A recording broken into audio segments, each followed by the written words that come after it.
Assalamualaikum warahmatullahi wabarakatuh. Salam sejahtera untuk kita semua. Apa kabarnya hari ini anak-anak ibu? Semoga sehat-sehat selalu ya. Tetap semangat walaupun belajarnya hanya di rumah saja. Dan selamat datang di semester 2. Pada hari ini kita akan belajar pelajaran bahasa Indonesia bersama dengan Ibu Susantia. Sebelum belajar, ada baiknya kita berdoa menurut agama dan kepercayaan kita masing-masing. Berdoa dimulai. Berdoa selesai. Adapun kompetensi dasar yang akan kita capai hari ini adalah menyajikan gagasan atau pendapat, argumen yang mendukung dan yang kontra, serta solusi atas permasalahan aktual dalam teks diskusi.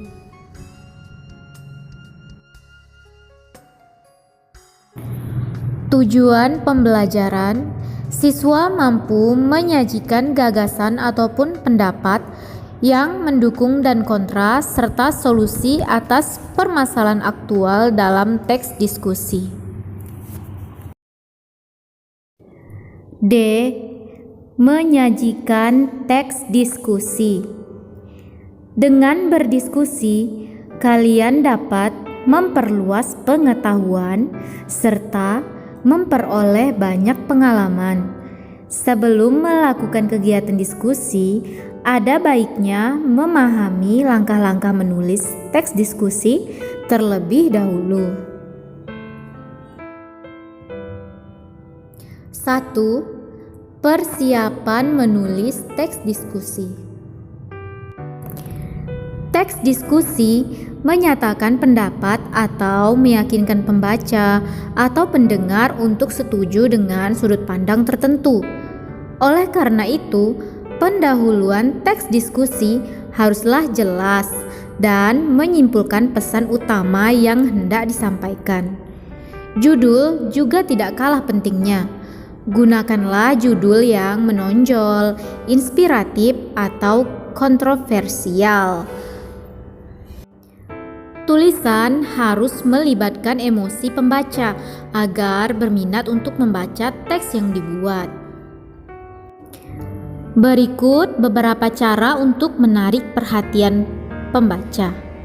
A. Gunakan judul dengan bahasa yang menarik perhatian. B. Menulis pendahuluan dengan pertanyaan retoris. C. Mulai pendahuluan dengan bahasa yang syarat emotif. D. Mulai pendahuluan dengan penggunaan kata ganti personal. E. Mulai pendahuluan dengan pernyataan topik yang jelas. 2. Menulis teks diskusi. Nah, anak-anak, untuk lebih mudah dalam memahami isi teks diskusi, kalian harus mampu menyusun teks diskusi itu dengan baik dan juga benar. Adapun langkah-langkah menulis teks diskusi antara lain: A. Menentukan topik, perdebatan atau isu atau masalah yang ingin dibahas. B. Menentukan tujuan atau memberi penjelasan tentang pro dan kontra. C. Mencari informasi ataupun data dengan isu yang telah dipilih. D. Menyusun kerangka teks ataupun karangan suatu teks diskusi. E. Mengembangkan kerangka menjadi sebuah teks diskusi. Lanjut, yang ketiga, etika dalam berdiskusi. Nah, anak-anak, supaya berdiskusi itu dapat berjalan dengan baik dan lancar, sejatinya kita itu harus memiliki etika yang harus dipatuhi saat kita berdiskusi. Etika berdiskusi ini haruslah diperhatikan oleh ketua maupun para anggota diskusi agar diskusi itu tetap berjalan dengan baik. Adapun hal-hal yang harus diperhatikan oleh ketua saat berdiskusi diantaranya A. Pertama-tama, pahamilah terlebih dahulu ketentuan dari diskusi itu sendiri. B. Bagi seorang ketua, pimpinlah diskusi tersebut dengan tenang dan juga sabar, tidak memihak dan jangan terbawa emosi. C. Menghargai setiap pendapat yang ada, walaupun pendapat itu berbeda dengan opini kita secara pribadi. D. Gunakan bahasa yang baik dan juga efektif. Jangan berbicara yang tidak sopan. E. Atasi segala permasalahan yang ada di arena diskusi, misalnya ketegangan antar anggota kelompok. F. Berikan kesimpulan dari pendapat yang sudah dikemukakan oleh para peserta diskusi. G. Bersikaplah bijaksana, tegas, dan disiplin dalam menghadapi segala yang terjadi selama diskusi tersebut berlangsung.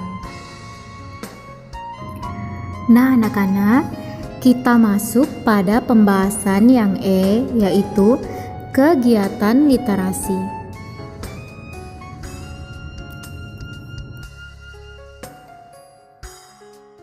Sebelum kita bahas materinya, apakah anak-anak ibu tak ada yang tahu apa itu kegiatan literasi? Pada umumnya, kegiatan literasi ini berkaitan dengan keterampilan seseorang dalam kegiatan seperti menulis, membaca, ataupun dalam memecahkan suatu masalah.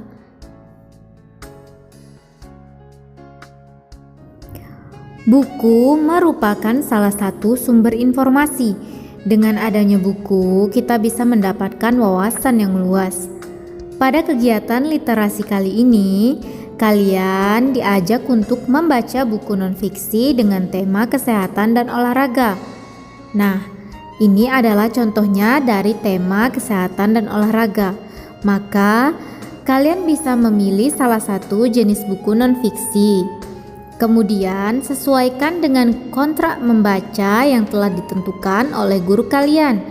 Kalian dapat mencontoh bentuk laporan membaca buku dari berbagai sumber. Nah, anak-anak, apakah kalian sudah mengerti tentang menyajikan teks diskusi dan juga kegiatan literasi? Kalau sudah, ayo kita jawab pertanyaan berikut bersama-sama agar kalian lebih memahaminya. Pertanyaan pertama. Apa manfaat dari diskusi? Adapun manfaat dengan berdiskusi, kalian dapat memperluas pengetahuan serta memperoleh banyak pengalaman.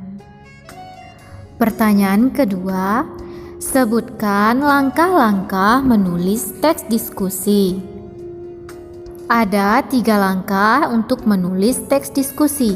Yang pertama, persiapan menulis teks diskusi. Nah, di sini kalian bisa menggunakan seperti judul dengan bahasa yang menarik, lalu mulai pendahuluannya. Lalu yang kedua, menulis teks diskusinya. Di sini kalian bisa menentukan topik ataupun isu yang akan dibahas. Lalu yang ketiga, etikanya dalam berdiskusi. Seperti kalian harus bisa mengontrol emosi. Tugas individu. Nah, anak-anak, cobalah kalian mencari sebuah teks diskusi dan kalian analisis buku tersebut. Seperti kalian dapat melihat contohnya di halaman 16. Kalian bisa mengidentifikasi buku tersebut seperti contoh judul bukunya, Latihan Dasar Andal Sepak Bola Remaja. Lalu ringkaslah buku tersebut. Lalu buatlah kelebihan dan kelemahan buku tersebut dan manfaat yang didapat setelah kalian membaca buku tersebut. Nah, anak-anak selamat mengerjakan ya. Demikianlah video pembelajaran kita hari ini. Semoga anak-anak ibu mengerti dengan materi yang ibu sampaikan tadi. Dan bertemu lagi pada video pembelajaran berikutnya. Anak-anak tetap patuhi protokol kesehatan yang ada ya, dengan mencuci tangan, memakai masker, dan menjaga jarak jika bepergian. Ibu akhiri, Assalamualaikum warahmatullahi wabarakatuh.